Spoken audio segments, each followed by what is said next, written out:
Today we're going to be looking at this police trade-in SIG 226 and seeing just how dirty it is when you finally get it in your hands. And I'm going to be using this cloth to clean all of the grime out of this thing so we can see exactly how much is on here. So let's break this thing down. And just so you guys know, this is going to be one of the slower videos that I've done because this whole process really isn't as much about entertainment as it is about exploring this pistol and seeing what type of condition it's in. If you are looking for something faster paced, I've got a short on this as well, but cleaning firearms for me at least has always been a pretty relaxing experience. So here's your notice to put your undoubtedly busy day on hold for a second, grab a coffee or a beer, relax, and watch me clean up this police trade-in SIG 226. I'm gonna try not to talk too much from here on out, but I still want to feed you guys a little bit of information here and there. Things like where I picked this pistol up from, how to go about finding police trade-in firearms online, and some other fun facts I've learned when collecting police trade-in firearms. So what you're seeing right now is the pistol before the cleaning, and it's actually already in pretty good shape. It's got some dirt and grime, but that's to be expected with any trade-in pistol. What you see before you was purchased for $320. Yes, $320. Now a factory new SIG 226 is going to cost you around $800. And those of you with a keen eye will notice that this SIG is a double action Kellerman version, basically a smoother double action trigger. But there is a really simple way to remedy this. There's still plenty of rifling in this barrel, albeit a little dirty. The workaround comes in the form of a single action double action conversion kit made by Matrix Precision. We're going to start with our frame first here. The kit runs $150, so by the time it's all installed, instead of spending $800 on a brand new SIG 226, you've spent $470 on your PD trade-in SIG, effectively saving yourself $330. Then you can use that money to buy practice ammo, about 1,700 rounds of it, so then you can train and actually become proficient with your new firearm. Now it's time to talk about where I picked this thing up from. This one came from GT Distributors, and as I mentioned before, I got it for $320. Oops, it looks like it went up $10, but it's still an incredible deal for what you're getting. And have I mentioned this is the railed version of the 226? That's even more rare to find at a budget price. But GT Distributors looks like a pretty cool outfit, and no, this isn't a sponsored video. However, I would be open to a sponsorship, GT, if you want to reach out, wink wink. But seriously, I did actually get to talk to one of the alleged employees from the company who reached out after seeing one of my previous videos about this trade-in, and I thought that was pretty cool because he said, hey dude, I may have been the one to actually package and ship the firearm that's in your hands right now. I thought that was so cool that this person just came across my stuff organically online and happened to be working at this company at the same time. And later they confirmed that, yeah, I definitely shipped this one to you, and we're actually giving out an extra mag free until we run out of these. And these aren't the only police trade-ins that G&T Distributors offers. They usually have plenty of PD trade-in Glocks as well. From my research online, it looks like these trade-ins came from the Dallas Police Department. Now that's a big agency and definitely big enough to have qualified armorers taking care of their pistols.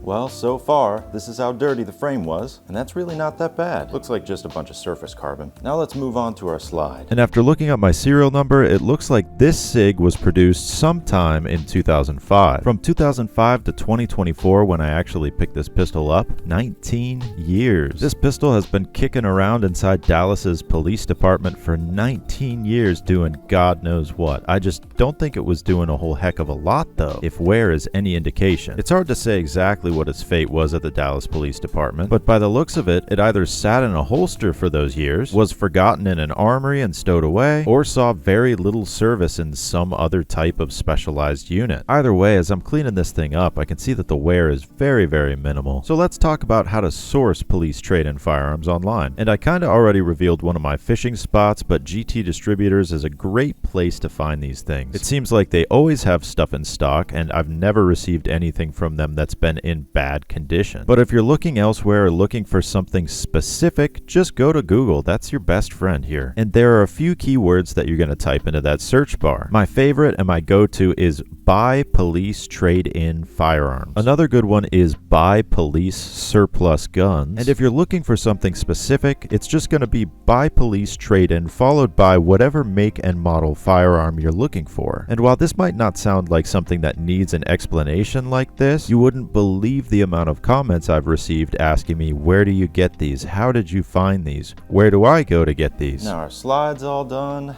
and that's what we've got. Now we're going to check out this barrel, and I want you to look at the inside of it. Now it's a little bit dirty, but still really shiny, and it's got some deep rifling. So this thing definitely didn't have the piss shot out of it. You're probably going to come across some dead links and some out-of-stock sources, but you're also always going to find some that are in stock. Not all of the guns that are in stock are going to be great deals, but for those who are willing to look around a little bit and sift through a few links, you're going to be able to find some pretty incredible deals that justify the little bit of extra work you put into it. Typically, I'm able to pick up 2 police trade-in firearms for the price of 1 factory new firearm. So we just did a few pass-throughs with our brass brush, and yeah, it's pretty dirty. That alone is plenty of justification for me to just look around a little bit more than usual and find those good deals on PD trade-ins. And I know I've talked this whole time so far, and I said I wasn't going to talk that much, but since we're on barrels right now, I've got an extra little tidbit of information for you. If you get a police trade-in firearm and you are worried about the barrel life or the condition of the barrel, you don't have to worry too much. There's a website that I've used a bunch of times. It's called Combat Armory. And now look at the inside of this thing. Whew! That is shiny, and those are some nice grooves. And so far, this is what we've got. Not bad. Now we're going to work on this guy. Combat Armory produces a lot of gun parts, but it seems like they specialize in aftermarket pistol barrels. So let's say you picked up a police trade-in Glock 17 and you're paranoid about the condition of the barrel, or that the barrel is completely shot out. It's a smooth bore at this point. Well, for $35, you can get a brand new Glock 17 barrel, and it's even threaded. And the recoil spring is definitely still very stiff. That's going to do its job. Now we're going to finish up with the magazine. And like I said, I've never ever seen a police trade-in firearm with a barrel that's been shot out. But if you're looking for peace of mind or just want to add a threaded barrel so you can run a suppressor or something like that, then this is going to be the way to go. If you're worried about a recoil spring wearing out, which I've never seen that either, but they go for about 15 bucks online. I guess what I'm trying to say is, even if the worst case scenario happens, being that the barrel or the recoil spring is worn out, replacing them is going to be way more economic in the long run compared to just buying a new gun. That almost looks like a new magazine. It's got a little bit of wear, but no rust. That cleaned up great. Now before we put it back together, let's go over some of the wear that I found. And it's so minimal. Look, a little bit of surface wear, a little bit of finish wear on the rails, again finish wear on the rail, a little bit of holster rash. Whoever the officer is must have taken a spill and chipped the bottom of the frame. But other than that, this thing is in great shape, and none of that stuff is going to affect the performance of this pistol. And our slide cleaned up just as well. Look, little bit of finish wear there, but everything inside has been polished smooth just from regular usage. Our rear sight cleaned up really well, as did our front sight. Again, nothing that we've seen on here is going to affect performance. And our barrel came out really well too. It looks like the round count through this pistol actually polished the feed ramp a little bit. And again, when we look down that barrel, it's smooth, but it's got plenty of rifling left. This one wasn't shot out, and I've never seen a police trade-in barrel that's been shot out yet. Very nice. Very, very nice. And lastly, our recoil spring guide rod has a very similar story. Everything looks like it's been used, but functionality-wise, it's damn near factory new. And this is what we got as far as dirt goes in this thing. That's really, really clean. Just a little bit of grime, a little bit of carbon buildup. That's no problem at all. Either this SIG was very well maintained by a police department armorer, or the officer just didn't shoot it that much. Now let's oil this thing back up and put it together. And I like to use a Q-tip here to apply this oil. And really all I'm hitting is the contact parts on the frame. Anything you see that has finish wear on it is something that you want to hit, because obviously it's rubbing metal on metal. Same thing with our slide. All the contact points are going to have finish wear on them, and we want those to be well lubricated. This thing is going to be so smooth once we're done with this. Look at that. I said I wasn't going to talk that much, and then I proceeded to talk literally the entire time up till now. And the worst part about it is that I've got so much more to say that I'm not going to be able to fit in this video. So if you do want to know more about police trade-ins in general, I will be putting out another long-form video like this in the near future. Now let's put this guy back together.